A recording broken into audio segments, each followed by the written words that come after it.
fight fans, welcome back for another episode of The Real and the Rare. This is actually a special episode, little Knucklemania 6 Postmortem with my boy, big boy Chris Jensen. A lot of crazy stuff happened this weekend. We want to kind of digest all of it, go through all of it. There's also some other stuff that happened in combat sports over the last few days that we definitely have to break down, talk about, and get into it. But first, as always, Chris, appreciate your time this morning. We all got crazy busy lives, so appreciate everything. And before we get into it, obviously, what I do for each one of these episodes is to give our sponsor some love. And this episode is brought to you by Fight Wax. Fight Wax is the ultimate skin defense for athletes and active members. Helps with abrasions, cuts, bruising. Can help with recovery. It's also good for people with skin disorders like psoriasis and things of that nature. They're about to drop the Fight Wax soap for your bar soap for your everyday use, and they also have stuff for the pets as well, which is another big thing, especially if you're a bully owner. You know exactly what we're talking about. You gotta prevent the dogs from gnawing on themselves half the time. So make sure you're checking out Fight Wax. The website officially launched this week, and make sure you're using that code down below, South 15 FW, when you're placing your orders. Show us all some love and show Fight Wax some love. What's up, brother? How you feeling this morning, my friend? Oh, I'm so much better. It took a couple days to get over the whole Philly trip, but Yeah, you had a rough go of it. Like I said, we'll go into some things. We don't need to go into everything and rehash the whole thing. But unfortunately, you were going to be there for some reason. You were going to do media, and then literally, life just said, "Okay, we're gonna throw you a little curveball here, big boy. Let's see how you deal with this." And such is life. But I'm glad you're in a better headspace after everything that kind of went on. You know what I mean? As I told you, when everything was going down, would love to have you here. Would love to have been able to do media with you and everything like that. But your mental well-being is more important than any type of content that we would have shot that weekend. So. Yeah, this weekend gave me a hard but necessary reminder that people change. You know what I mean? And in combat sports, we talk a lot about toughness, heart, grit, but we don't talk about enough is the cost of repetitive trauma to the head. It doesn't affect, it affects the reaction time, it affects the chin durability, but it also changes people's personality shift, impulse control erodes. Emotional irregulation breaks down. Anger comes faster. Reasons leave sooner. And sometimes the person you knew 4 years ago is not the person standing in front of you today. So I've watched it happen. I've lived it close enough to where I know the constant punishment hurts the brain. I know when to get myself out of trouble. I know when to run, and I know when to hide, and I know when to fold them, and I know when to run. So I wanted to. I loved being there in Philly. The way everyone treating me, from you to everyone that was there. I gotta be honest. I definitely felt the city of brotherly love this week. I was only there for 24 hours, but the embracement, the care for my well-being from the people that of Philly, including yourself. You look at you got my package for me from the sponsor. You're repping Kaizen. That it was just a very exciting weekend. But man, I have to tell you, thank you so much for that hospitality. I want to shout out to the people of Philadelphia. You only got a little bit of it. Like, everyone talks about, Phil, we're these nasty, mean, rude, ignorant people. No, we're not. Would you give us a reason to? We will be. But if you show us love, we show you love. It doesn't matter if you're an opposing fan, whatever. You're respectful for us. We're respectful. Listen, we all have our point of views, but next time we come back, we'll get you a proper cheesesteak. We'll hit the art museum steps. We'll go see Rocky. Actually, they're getting ready to put Joe Frazier's statue where they had Rocky's for the last few years. They put Rocky back at the top of steps. Oh wow! There's one thing I've always wanted to do, and I want to see Rocky on Broadway. That's like one of the biggest things. Did you hear? Did you hear that Amazon is doing a movie? Oh wow! They're basically doing like what Sylvester Stallone went through to get it made, and it's called I Am Rocky, because remember, he was offered he almost had the movie shot several different times, but they kept trying to replace him as Rocky. Ah, Wouldn't do it. They kept offering crazy amounts of money. He just no, no, no. I'm Rocky. I'm Rocky. yeah. So that became the name of this movie. And actually, big Philadelphia Eagles fan Scott Teller landed the role as Paulie, right? Oh And wow. he's a freaking dead ringer of Paulie. I'm not even kidding you.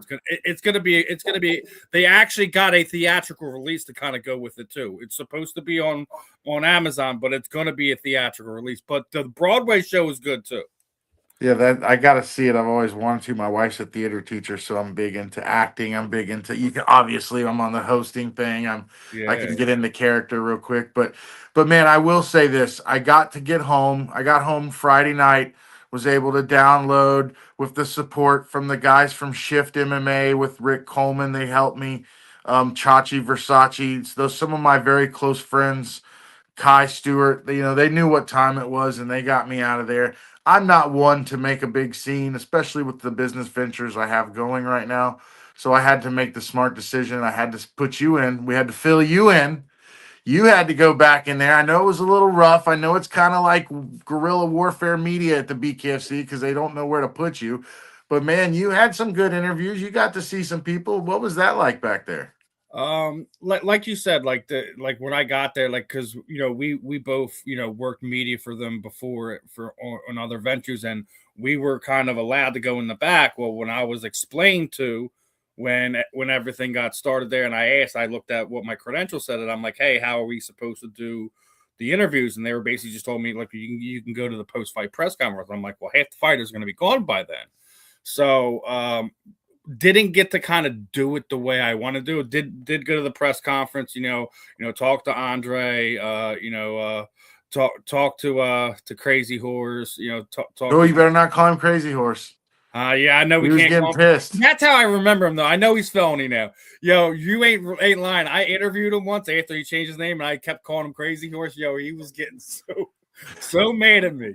So it's like one of the things in Philly, like you can't call Darius Slice anything but Slay. You call him by his first name, you gonna get the dagger eyes. And so Yeah. I like yeah, dude, Felony was amazing at the press conference. He was absolutely hilarious.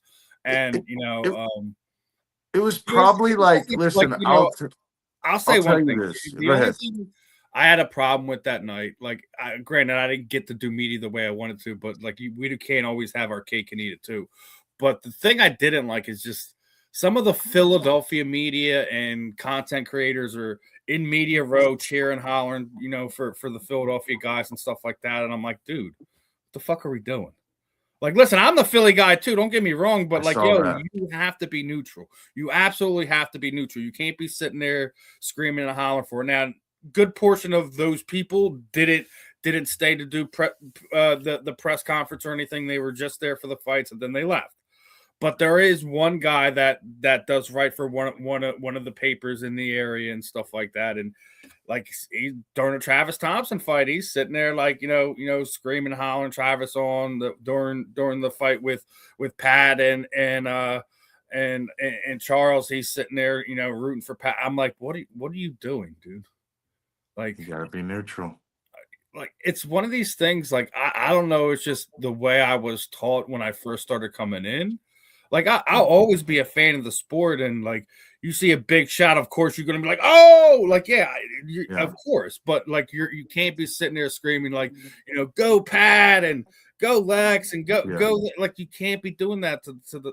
I get it. They're our hometown boys. They're always gonna be our hometown boys. But when you put that pass on, you have to put the fan aside and there's a way you need to conduct yourself. That's why, like, a lot of times, for the most part, I don't take photos unless it's somebody like I've already known for a while, and like we've Yeah. already had that rapport, we've interviewed, etc., had conversations outside of just doing that. Like, I took a picture with Britain, but I've interviewed Britain way before she even was the world champion. It was like, I think it was like her first or second fight.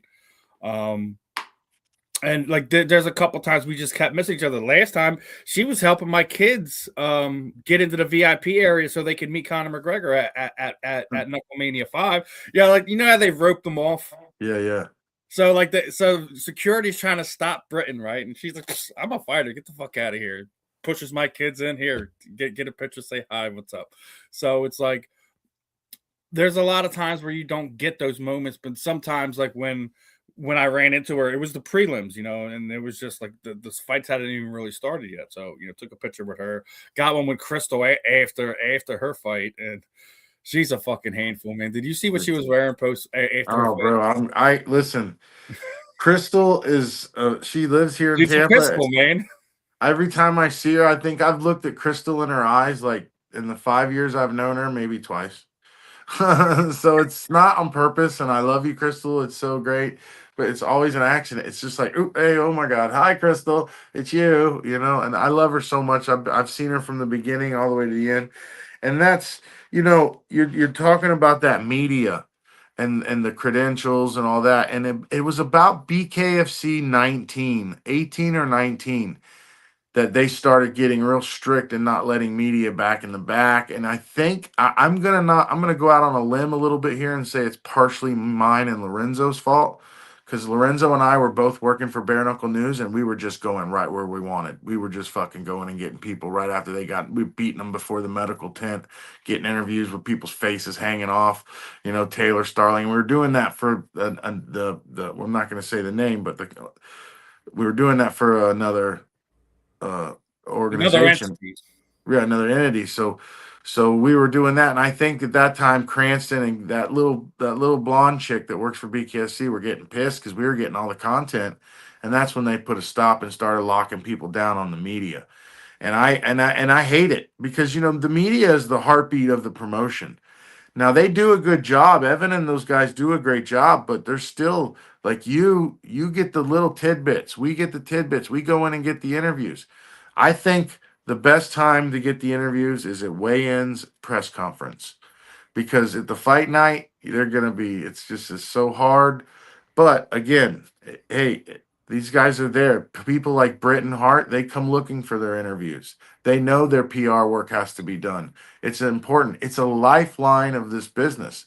And that's where it's hard for people like me to separate ourselves. And you said something that I really respect, Steve.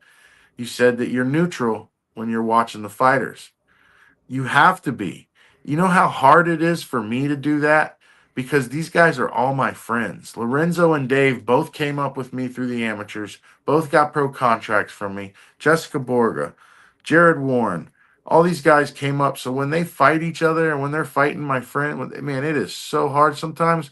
The hardest one ever for me to watch was Gian Herrera versus Abby Vasquez. They were both my friends. Rest in peace, Gian Herrera. He passed away, but they were both my friends. I had to turn my back and not watch the fight because it was that bad. But again, in media, you have to be neutral, and that's a very respectful thing that you brought I'm up. gonna I like I'm that. gonna tell you a story, right? So when I was this is probably 11 years ago. So this is before my kids were training down Henzo Gracie Philly, where Daniel Gracie's gym is and stuff like that. So run into a lot of the guys. I was interviewing a lot of guys there.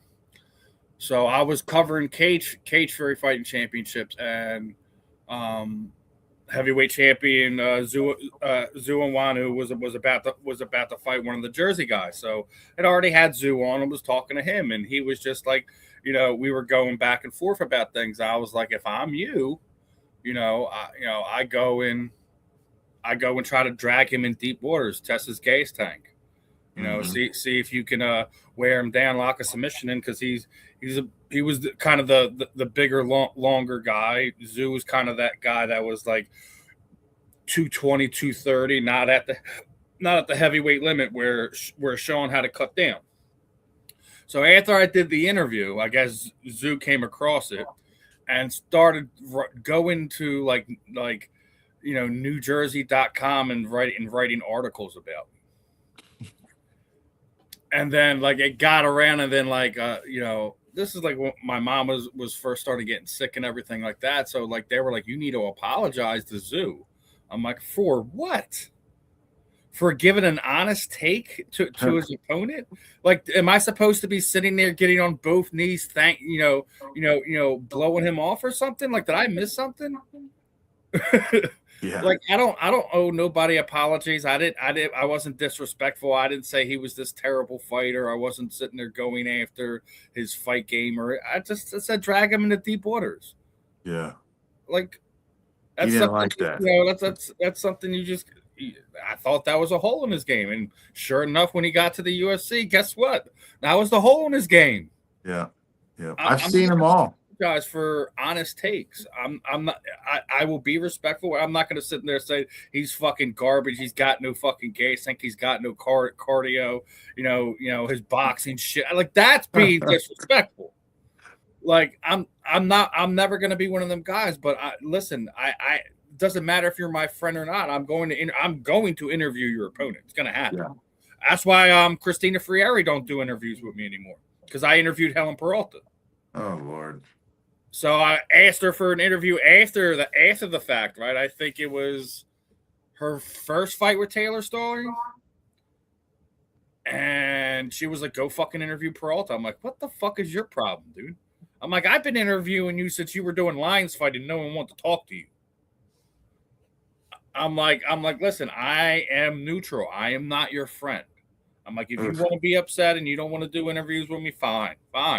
But don't sit there expecting me to sit there and give you glowing endorsements now and sitting there acting like you're the greatest thing since sliced bread. She is the baddest woman on the planet for all intents and purposes. But she's a mental midget. Yeah. I did it. Listen to this one. Take anything away for how great she is in the cage, in the ring. She's beautiful violence in there, my friend. She is. Yeah. Now listen to this one. But as far as the personal interaction type thing, you're a mental midget. I'm sorry. I cornered against a guy twice, and then interviewed him in the post-fight win. So I cornered Nick Villar against Dodson's brother. Dodson beat Villar. I went backstage, put my suit on, and went to doing post-fight interviews with Dodson. And in the fucking interview, I went, well, I was cornering against you. We didn't do too good. How'd that feel? And I think I did it too with Torres and Calamus. Something like that. I did that. I did way back in the day as well. But I did that a couple times, and it is hard, man. Being neutral is hard to do it, especially if you do have some kind of tie with the fighter. But again, you have to understand that that's your job, and that's what you're there to do. But this weekend's fights were crazy. I think I want to start with I just want to start right off the top. I want to start with Big Ben Arlovsky. That shit was that was fire, dude. Yeah, it was. The guy's head was falling off. Like, Big Ben's scalp is falling off. There you go, right there, brother. Arlovsky scalped this dude. Like, no offense, but I knew it was going to happen. You don't beat a man twice and think you're going to come back, and you don't lose to a man twice and think you're going to win a third time. It's just not going to happen, especially to someone like that. It doesn't happen. Like, listen, me and you talked about this. I've talked about it on this network. Each of the last two shows I've done. It's a fucking Disney story, man, what Andrei Arlovsky's done. Yeah. He's a three-sport world champion. He's a Sambo world champion. He's a MMA world champion. He's a bare knuckle world champion. He's beaten cancer 3 times, 2010, 2012, and 2025. In less than a year after his beating cancer, he becomes the bare knuckle world champion at 47 years old. At 47 years old, right? I mean, if that's not a fucking Disney movie, what is, brother? So wait, if he was beating cancer at that time, he was fighting dirty boxing then. I was in a locker room with him. In remission. In remission. Holy shit. Not just that, even go look at his MMA career. There's not more time during that time frame. It's less than 6 months between each of his fights. Now he beat Chase Sherman. Even when he was beating it back then, he was still taking fights. That's what I'm talking about. That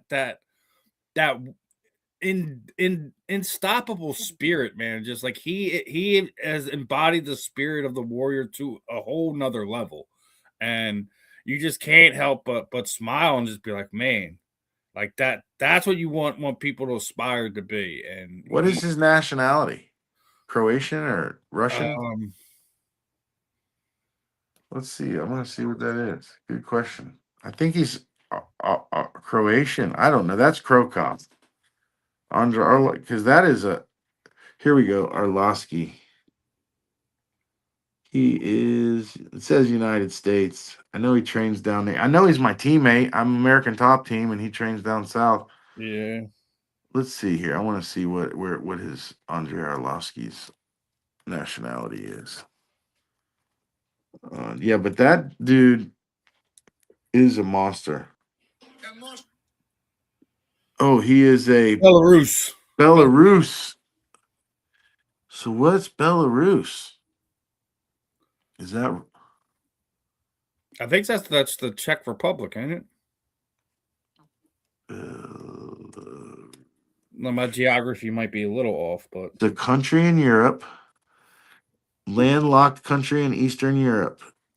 It's bordered by Russia to the east and Ukraine to the south, Poland to the west, Lithuania to the and Lithuania. Wow, so they're going through some shit up there right now. Probably yeah, they're yep. monsters. That's why they're all warriors.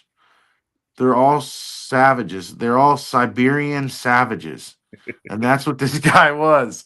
And that's what he did. And I'm not taking anything from Ben. At one point, I did not think Ben was going to lose the heavyweight title ever until they brought in Especially Arlovsky. what he did, a year ago here at Knucklemania. And Yep. watch what he did his first 3 fights in there. It's like, all right, I think Ben found his sport, man. He found his niche. Same. And then they literally bare knuckle matchmakers like, okay, you found your niche. Well, we just found your kryptonite. Yeah, and that's Arlovsky, and that's the Belarus, the Styles makes Belarusian. fights, man. Styles makes fights, man. And he just has Ben's number. I don't know what it is. So where do we go from there? Now Arlovsky obviously broke his hand. It looked like he broke his wrist, maybe, and a No, I finger. think he said it was his when at the presser. He said it was his pinky. Okay, so he's going to be out at least 6 months. But I don't know about that with this I guy. know your boy Hunt at the press conference said he wants to go after that heavyweight title now. Oh, come on, man. I'm He sorry. I he wants love you, Lorenzo. to be a 3-weight champion so bad. Yeah, maybe against Perdermo, but not against Arlovsky. Arlovsky is too fucking big, bro. Lorenzo's a big guy, and I like that. And I like Lorenzo as a heavyweight. As long as Lorenzo's a heavyweight, he's a big motherfucker. But remember, last time we made heavyweight, we weren't pissing clean. So let's talk about that, And Arlovsky's a Yeah, big dude, we do have to talk about that because he didn't beat Terrell. He lost that fight, and then it cost him 18 months. right? So Whatever he was doing, whether if you think he was cheating, whether you think he took supplements, whatever you think it was, it cost him 18 months. yeah, it cost 18 months, and it got a lot of ridicule. And I think heavyweight is just a little too big for him. Yes, it's easy to make heavyweight, but when you got guys like Andre who are cutting 40 pounds to Yeah. get to 265 and then going and eating at the Outback Steakhouse that night and being back up to 300 by the next day with pec muscles on the back shoulders. Like he has chest muscles in the back of his shoulders.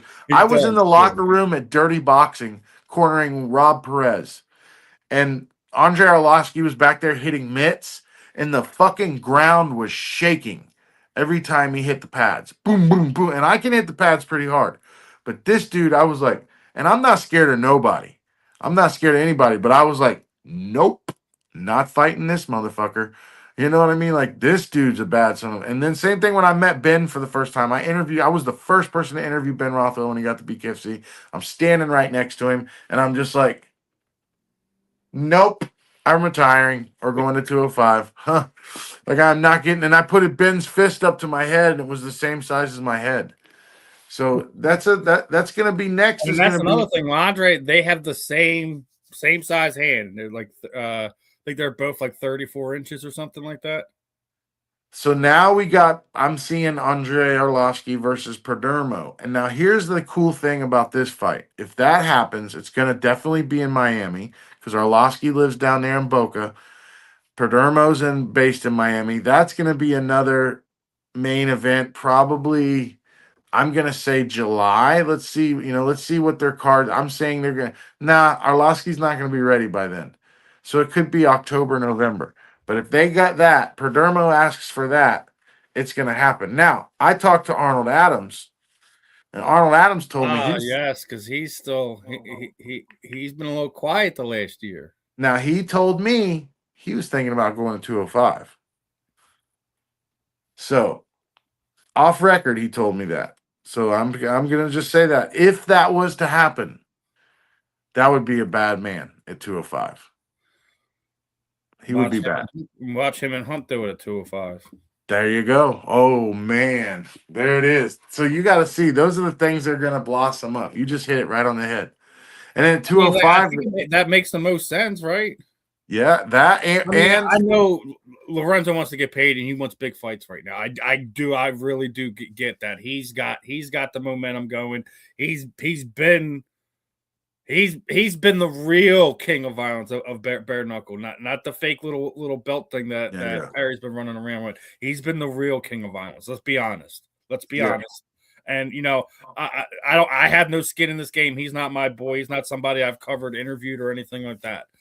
You can't anything he has said even over the last week.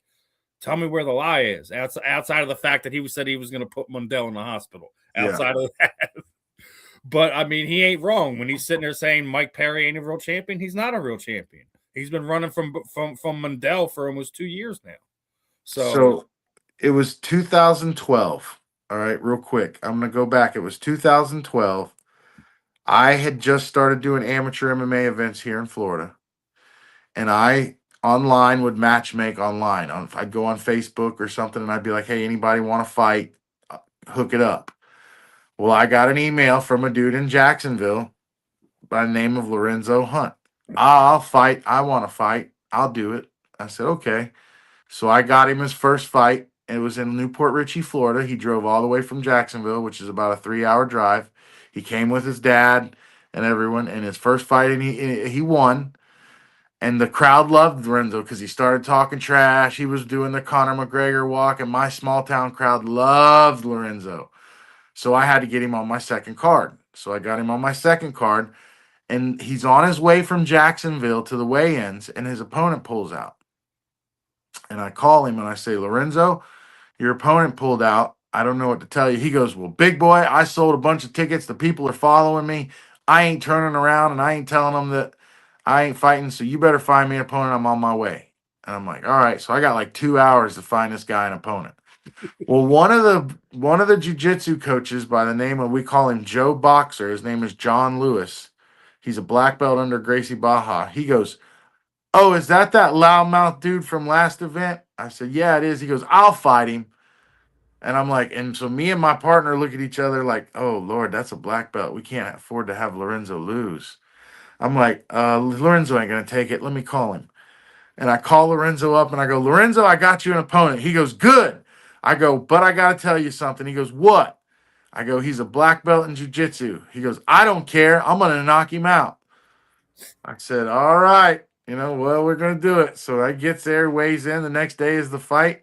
The bell rings. I'm sitting there. I mean, remember now, this is amateur. Lorenzo's my golden ticket. He's my Elvis. This guy, I don't want him to lose. Lorenzo goes out. I swear, the video, you can find it. It's on Fightrepreneur, whatever. I'll find it and I'll post it for you. I'll get a link.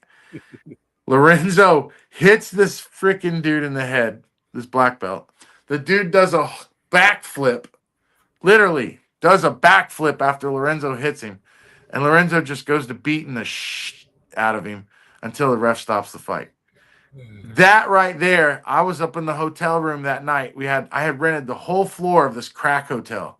So when I do my MMA events, Lorenzo, he'll justify all of it, everything I'm saying. When I do my MMA events, I rent the whole floor, the whole top floor. And so I'm standing up on the top floor. Lorenzo's downstairs shadow boxing the night out, or the day of the fight, or day after the fight. I don't remember. And I look down at him. I go, hey, man, you're going to be a fucking champion one day. You know that, right? He's like, I hope so, big boy. And I followed his career. I match made him all the way through the amateurs, all the way to his first pro fights, all the way up into giving him as a hug the other day at the weigh-ins. So he's definitely a story. He's another Cinderella story. You know, he's the good old American way, and I'm just very proud of what he's become. So Yeah. Getting back into some of these fights, let's kind of go through this, right? Obviously, we were talking about it beforehand. Is the fact that Patty Sullivan got starched again, oh my this god, time by MMA veteran. Everyone has a few different names for him.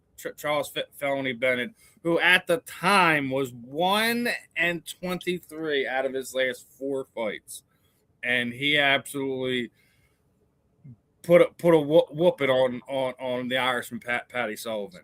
How excited are you to see one? Because I think if memory serves me, I think it was last time Felony had fought in BKFC was 5 years ago. Five yeah. years ago, knocking off the rust and knocking out the hometown kid. Like we're talking about stories, right? There's another one, right?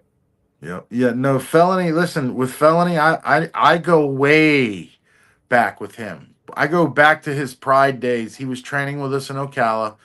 He's been a showman his whole career. Like this man has the attitude of he's just having fun doing it.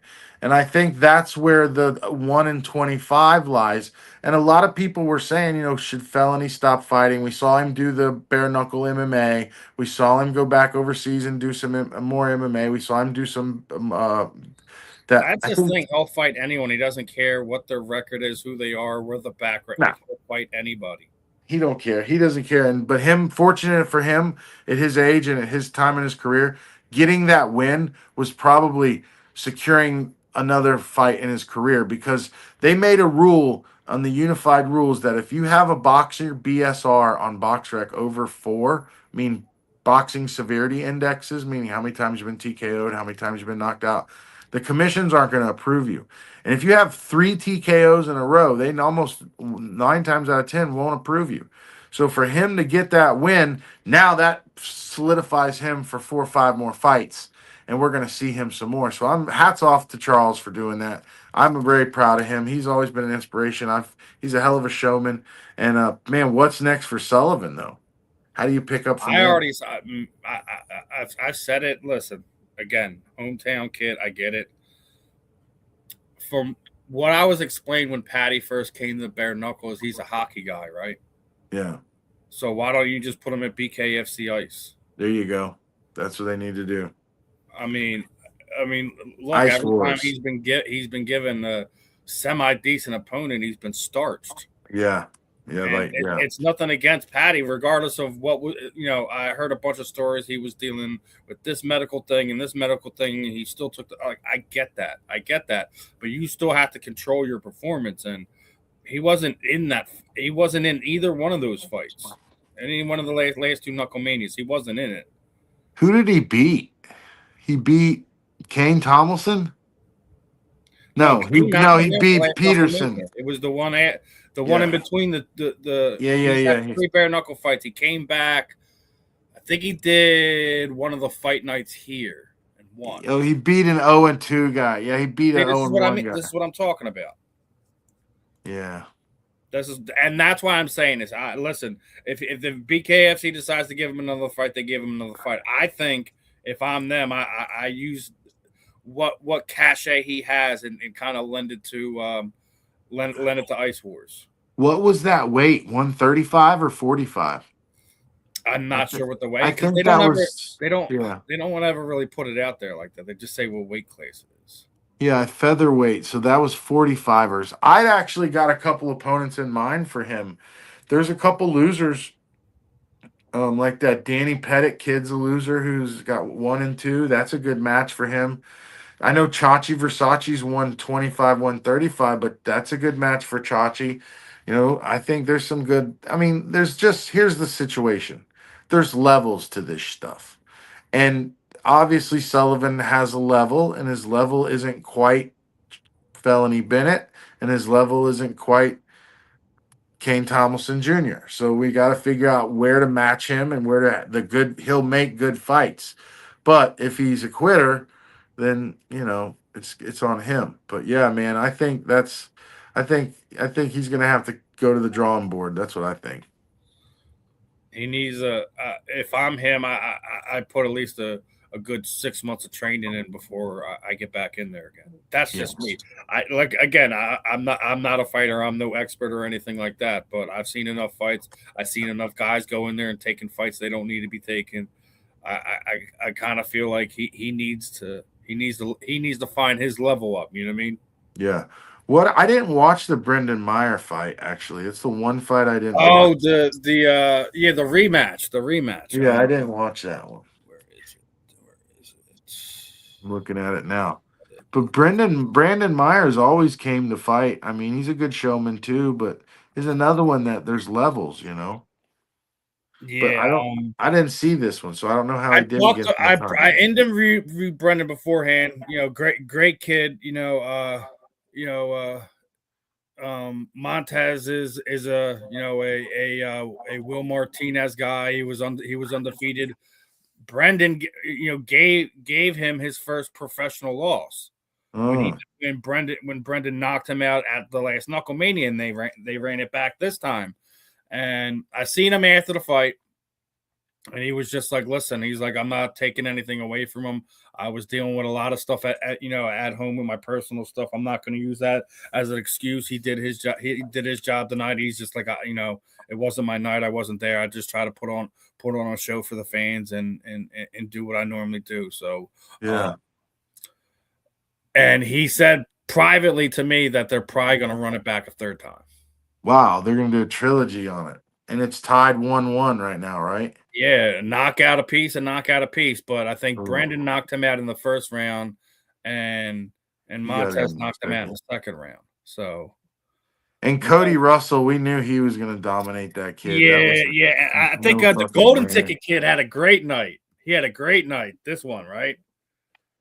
Oh no, that guy. Oh yeah, listen.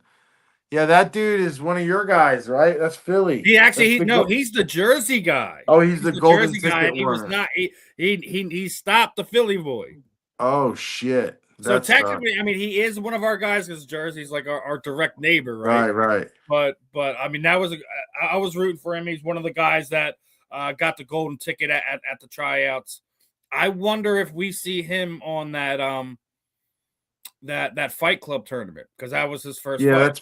that's see, and that's what now that's a good point that you brought up. I'm glad you brought that up. That's where I'm going with this levels stuff. So that's where they're gonna separate the levels, and they were currently doing that recently. It was toe the line. They were trying to separate the levels, and that's what you got to do is because you can't just go in. Some guys got MMA fights always going to do bare knuckle because 9 times out of 10 they lose their first bare knuckle fight. Yeah, I was fortunate enough that I won my first bare knuckle fight, lost my second, then won my third. But by the third time, I knew what to expect. You know what I mean? Like it's yeah. fucking chaos in there. However, with that fight league, they're going to do with that knuckle club fight club, they're going to be able to take these losers. Not just basically what Dave said is it's either they're a debut or they have one fight. They're trying Right. to grow the next star is what they're trying to do. Yeah, and notice those first three fights had 3 rounds. Did you notice that the first three fights of the Knucklemania only had 3 rounds? Even Lex was saying at the end of the third round, I thought there was 5 rounds. So these guys for some reason weren't even told they were only fighting 3 rounds. They Yeah, were they and were I found it weird that they did it to I'm gonna pull it up here to Oxidine and yeah Travis because yeah these guys are veterans. Both of yeah these guys, Travis is one of the OGs. You know what I mean?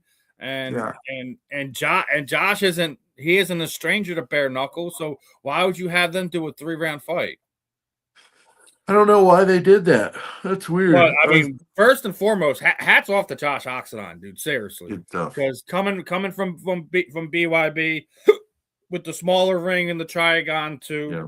to coming here to the BKFC ring, a lot more room to move around, use his footwork. He looked like he was absolutely outclassing Travis Thompson, and that is not an easy thing to do.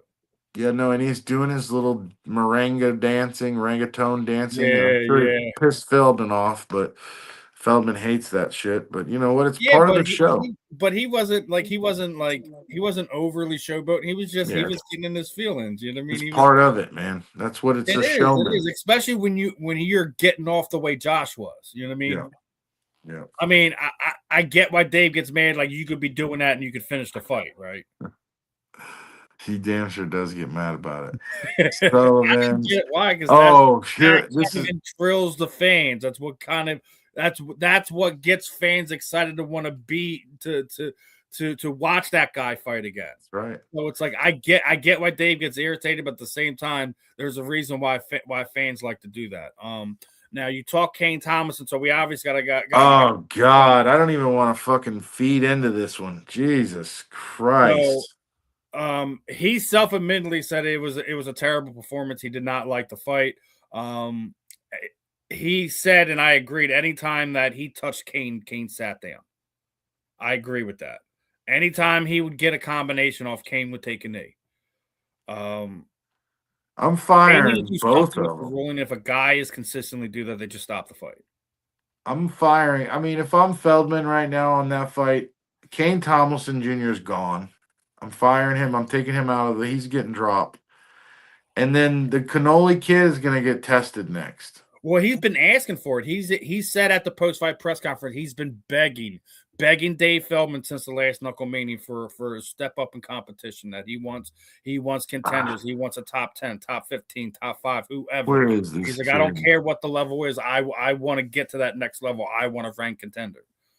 There it is. So And what was he Garbarino. talking about? Was he talking? I think he was talking about Sanchez at the press conference. So he's a middleweight. So yeah, Sanchez will fucking destroy that kid. There's no fucking way. Then listen. I don't know though, man. This is a eat or get eaten league, man. If Johnny loses, Johnny loses. So that's I a way don't for know him to go about back that to the one. drawing board and rebuild up. If Chris, if He Sanchez is 4-0 now, so he can afford to lose one, but that's a tough fight for him. The way he moves around, Sanchez is going to walk him down and eat that ass up. I think for that middleweight fight, man, this kid, I want to see John get tested too. Sanchez might just be a little too much. But that is a good fight. You're right. That Sanchez will love that matchup for sure. I like that and I fight. think Johnny deserves that billing. Let him and Sanchez headline the next fight night here in Philadelphia, Yeah. and see what happens. Or you put him against Joe Elmore. Joe Elmore won that fight against Man, Richmond. you trying to get me upset because Joe's a guy like fans love, Joe media needs a loves. Like win, bro. he's just the most real, genuine dude you ever meet. Like there's nothing fake about Joe. No, I love Joe. He And needs a he win just though. the first thing that comes to mind, he speaks it. And that's like you just gotta love that about a guy like that. Had the pleasure to interview him beforehand. He's actually getting to is creating action figures for bare knuckle. So, Joe if deserves a win. anyone catches this, make sure you go reach out to Joe. So you guys all get connected and start getting some of these action figures. That's the only thing that BKFC is missing is memorabilia. They Yeah, don't we have had access it. There to was a anything else, couple things came cards and through stuff like back. that. What's that? They had a couple beta tests come through back in the day, and at one point they even had like an interactive. When I fought for BKFC, we had to sign this thing where they had an interactive, like they had like a little action figure of you and all this, but it never fell through. It was always back when I was fighting with the BKFC, they were transitioning so much. Like I saw like 3 or 4 different investors come through that company before Feldman actually got it down packed. So they've tried so many different things, but when it comes to Joe Elmore is one of those fighters who have single-handedly carried BKFC on his back. He's one of the guys who have carried that canoe on his back. Travis Thompson, Reggie Bennett, or yeah, what's his name? Is that his name? Yeah, Elvin Brito, Jim Allures. These guys were the guys who their first shows. These were the dudes fighting Lorenzo and Joe. And Joe Elmore going now. He's 2-5, and he's every fight is a decision that could have gone either way. Yeah, like So it's something we talked about before, and like two of his losses probably should be wins. One of them, he took over in the UK, I think he won the other become the night. #1 guy, all that stuff, and he's lost in these majority decisions. I thought that the final 3 rounds, Joe found his range against Mike, and he was putting them things on him. Now, I thought he granted, won. Mike had the big body shot knockdown. Joe's fucking scrolling around on the ground like somebody hit him with a taser, right?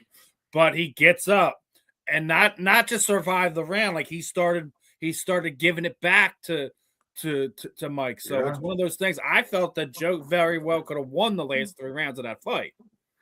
But Well, we don't do it off of damage, and one of them had it a draw. I wouldn't have been. I seen a thing like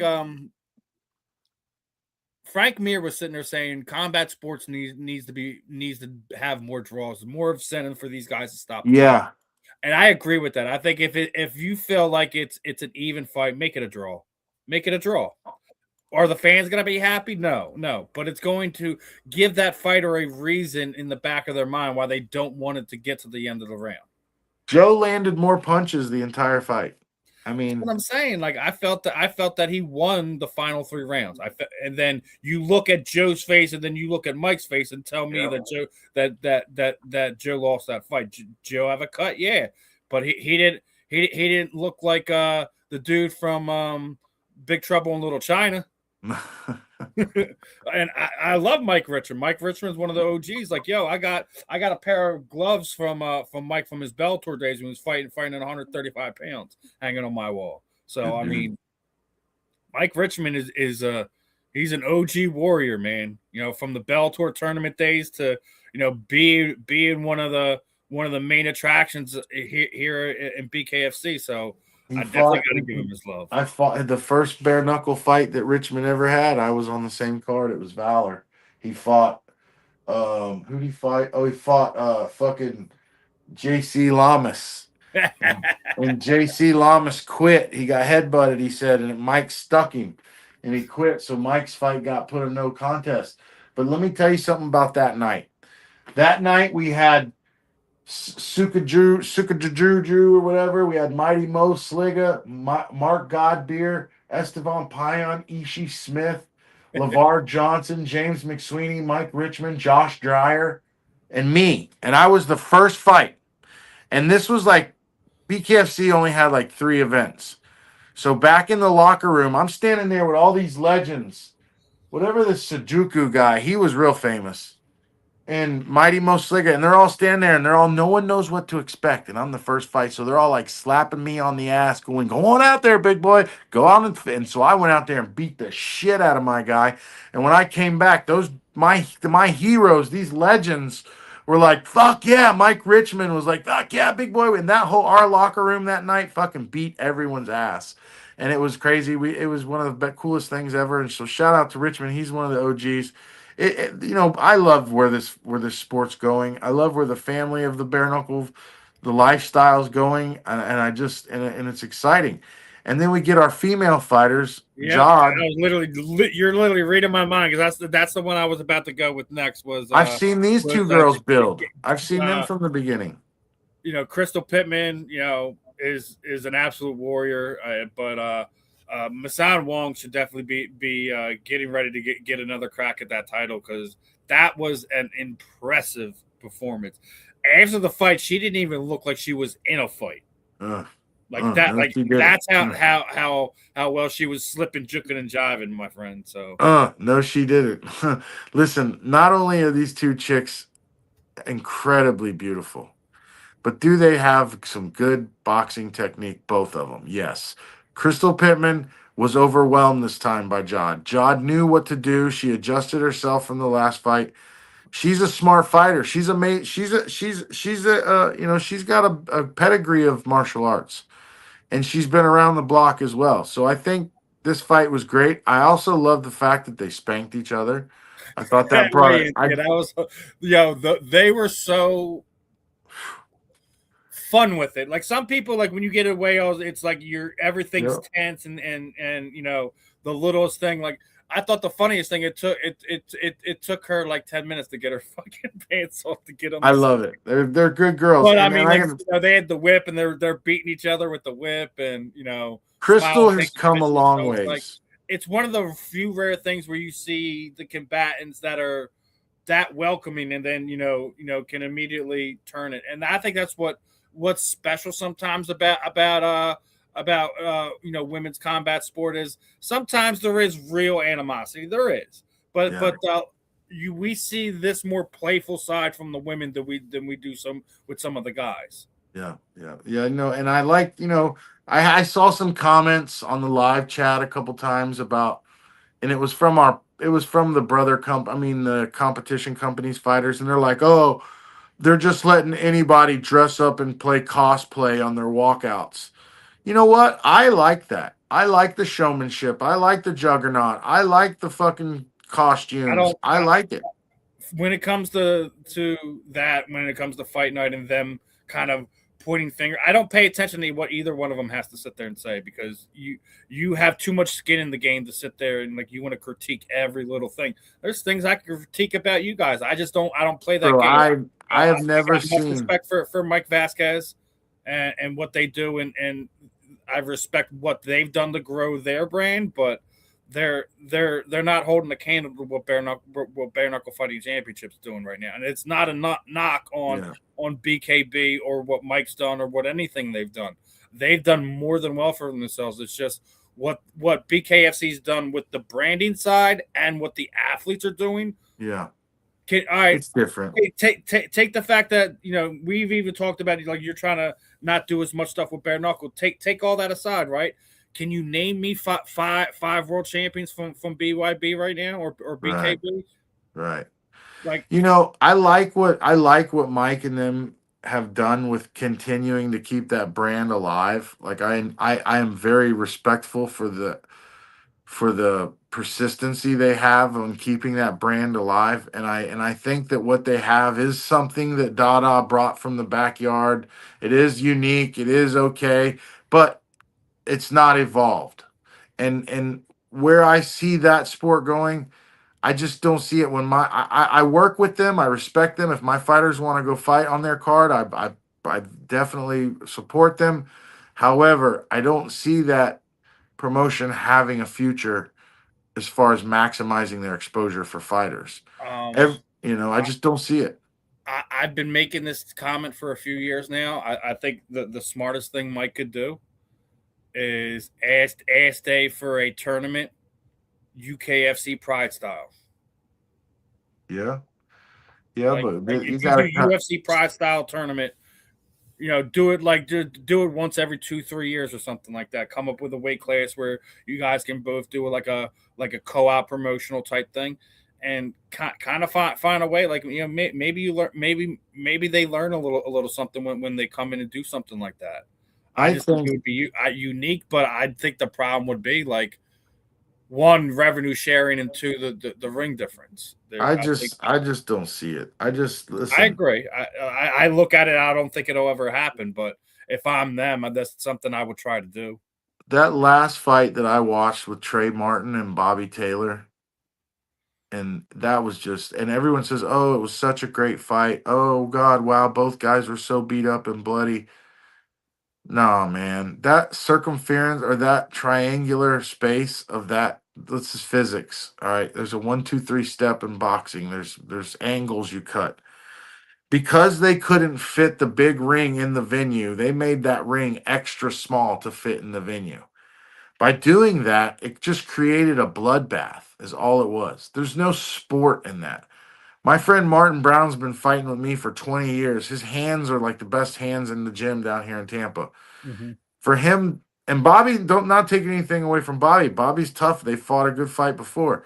But to stand there and to take that much punishment on your face, I just couldn't watch it. And I just couldn't watch Bobby get beat and handled. And there was no running away. There's no getting out of that triangle. Once you get pinned up into that corner, it's over. And so I don't know, man. I just feel like it cuts the competition. I think it's a totally different sport. I But don't look at I agree. And BYB then, and like I BKFC. said, and look what Josh Oxidine look average when he was Yeah. there in BKB. Then you put him in the BKFC ring this past weekend, and he absolutely trouses Travis Thompson. Let me tell you this. If you put Andre Arlovsky and Ben Rothwell in that triangle, where would you put the fucking referee? You Andy go old Glenn ain't school. going in that Remember what they bitch. said they were going to do with with John McCarthy, the first UFC, put him like on a on a lifeguard's chair or something. You could throw a towel in the Yeah, that's it, because they're too big. So just like these your big heavyweight guys, fucking Pat Brady and Bear Hill the other night. Those are Yeah, some that big was son of a bitches. And man, I'm gonna tell you what, BKFC introducing Bear Hill. Bear Hill put on some fucking fight now. yeah. I Pat did mean, it too. was so Pat's a undefeated. motherfucker, but Obviously we'll get into this. Pat retiring in front of his hometown fans. He's about to be 42 years old. I can't say I didn't see it coming. I just thought we'd probably get one more out of Pat. That was just my personal opinion.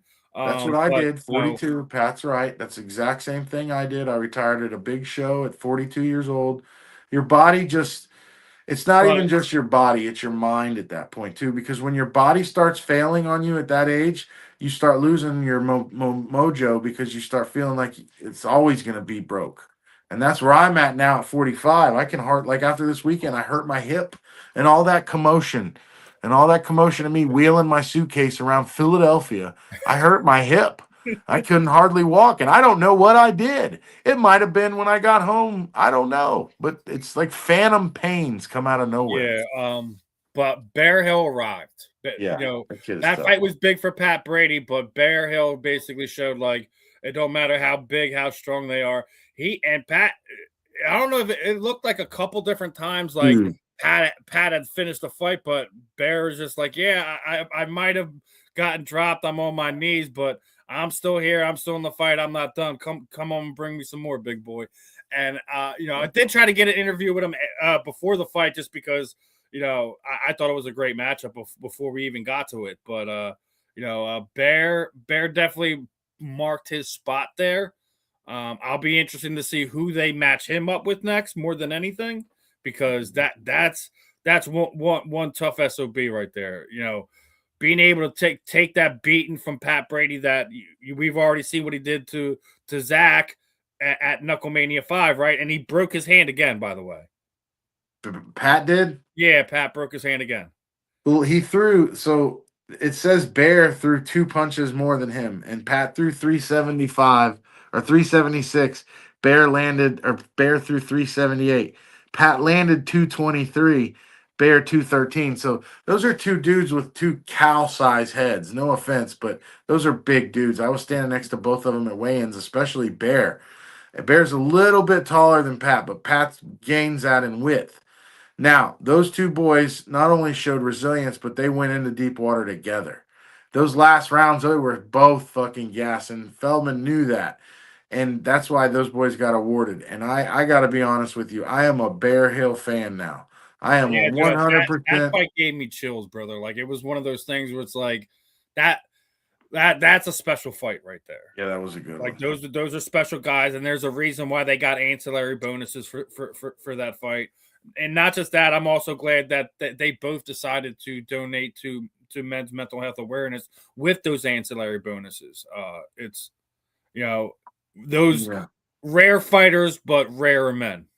Hey, listen, we know, it's ironic because we knew what I was going through the day before. Yeah, So when Pat said that, it did bring a little tear to my eye. yeah, And I'm going to go to this one next. I'm going to tell you something that I ain't told nobody. And when all this went down the other day with the drama, and I got out of here, I got a phone call from someone very special. All right, so I'm sitting in the terminal. I'm having to go home. I just threw away my credit. I can't go to Knucklemania to go see my boys. I can't be with my boy Steve, so I'm all upset. And all of a sudden, my phone rings, and it's someone I would have never expected to call me, FaceTime me, and it was the most hated man in combat sports. And the most hated man in combat sports answers the phone. He goes, "What's going on?" and he saw in my eyes. I had just met him that morning at weigh-ins. I, shook his hand. He asked me what my real name was, and I don't tell anyone my real name. But he calls me and he talks me down, talks me up, asks me what happened, gets the rundown, tells me if I need somewhere to, if I need help or anywhere to stay, and I don't want to fly home to come, and it was just amazing. And so at that point, I really didn't. The only thing I knew of Lex was leading up into this fight, the research I did because I was obviously contracted to corner against him. So I did a lot of research. I looked up his fights. I did everything I could. I had a game plan. Unfortunately, so I didn't get contract didn't go through on me cornering that fight, so I became a Lex Ludlow fan real quick. Now, I when mean, Lex called, I can't say I blame him with that, but hey, when Lex, he called, he's a good dude, man. special dude, man. Just like And so we get to see Lex come down from heavyweight and go to 205. And I'm going to tell you something personally. For a heavyweight, I fought 205 one time my whole career. It was the hardest cut I ever made. I looked like a crackhead. I looked like just one big bobblehead. But I'm a bigger heavyweight. I'm a little guys. mhm. So Lex gets to 205. He goes against this guy who's known for having a hard head and wins by getting hit in the head.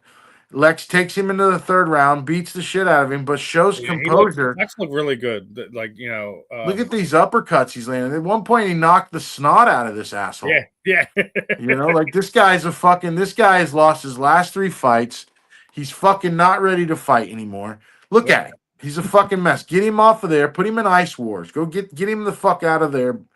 I don't know what to say, but Lex humiliated this dude. This dude doesn't.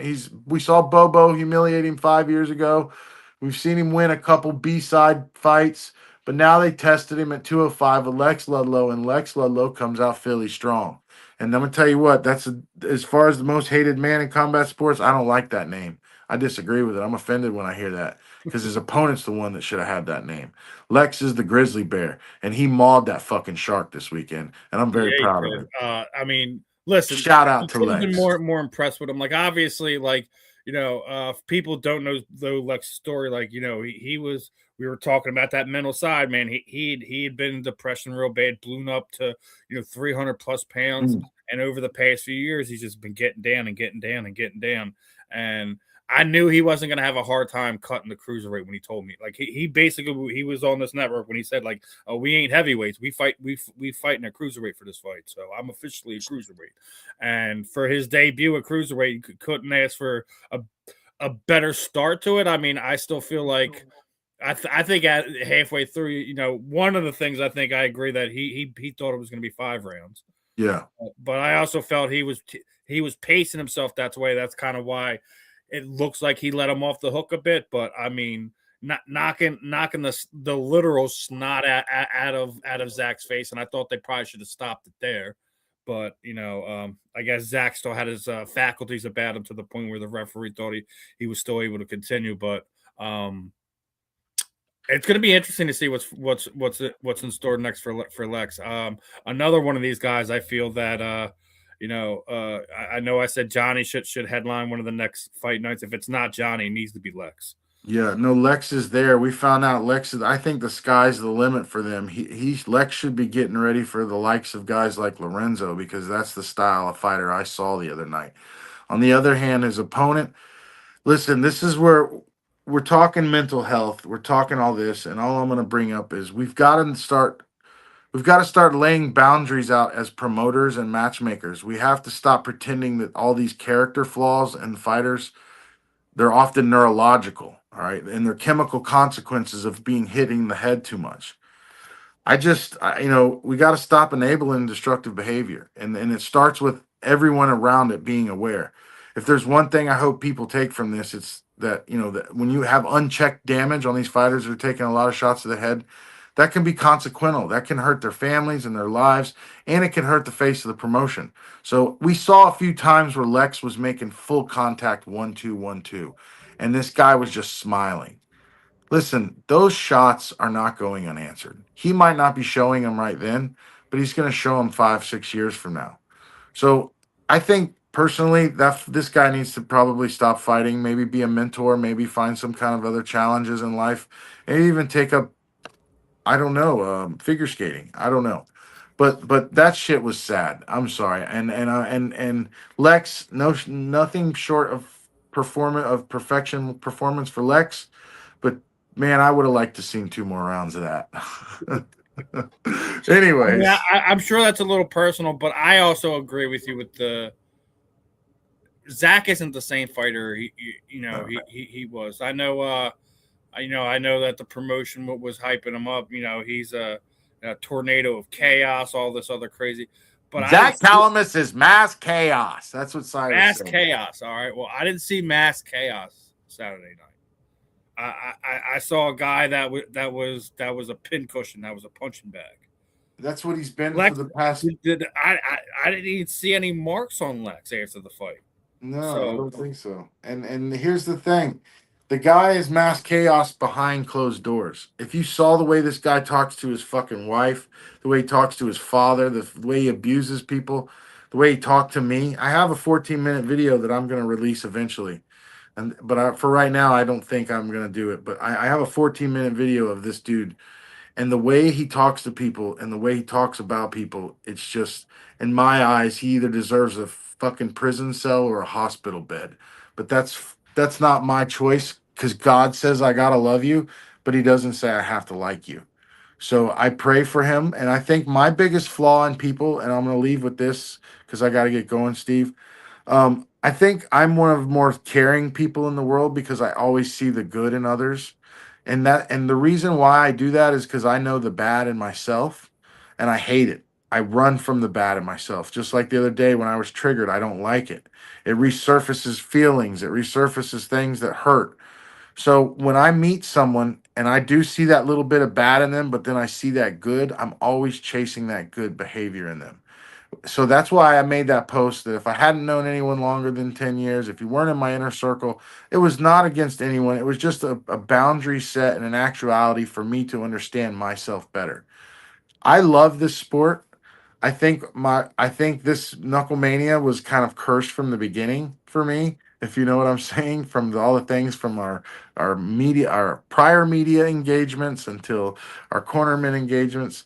But I think it's this the same pattern shows up in chemical dependency yeah, as you do. All right. So when you have someone who's hooked on drugs like cocaine, the example it creates impulsive behavior. It's disordered thinking, it's paranoia, it's reckless decision making. Well, that's the same thing when these brain traumas. So that person that me and you were dealing with, Steve, a couple weeks ago that we were talking about, and that person I had to deal with the other day, they might not be on the same thing, but they're right. It's the same stuff. So when we can see that, especially in media, then we know we can see this shit coming a mile away. Listen, dude, I want to tell you something. I have created a friend through you over the past 2 weeks, and I am so grateful for you and everything you've done for me and helped me. And I can't wait to talk to you more and more.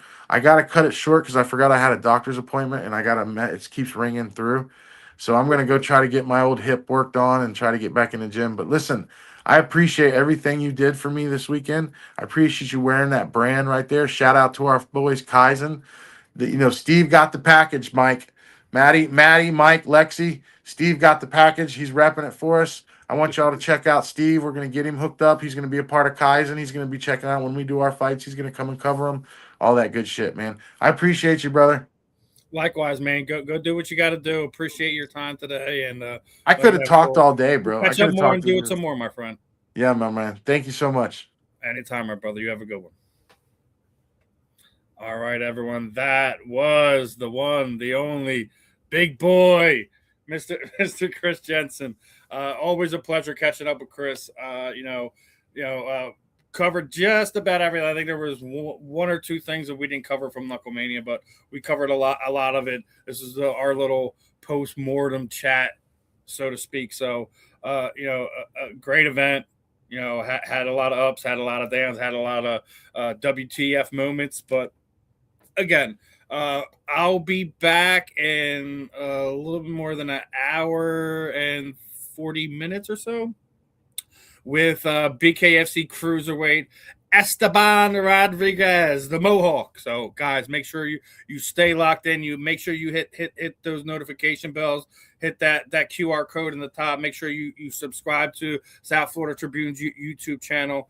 And I got some more cool announcements. Hopefully, like you said, be working a little bit more with Big Boy Chris Jensen, working a little bit more with Kaizen, and we'll see what the future holds. We're gonna keep pushing out the fun content, the fun interviews here on the South Florida Tribune. I'm Steve. This was another episode of The Real and the Rare. I will catch you guys on the flip side. Peace out, my friends.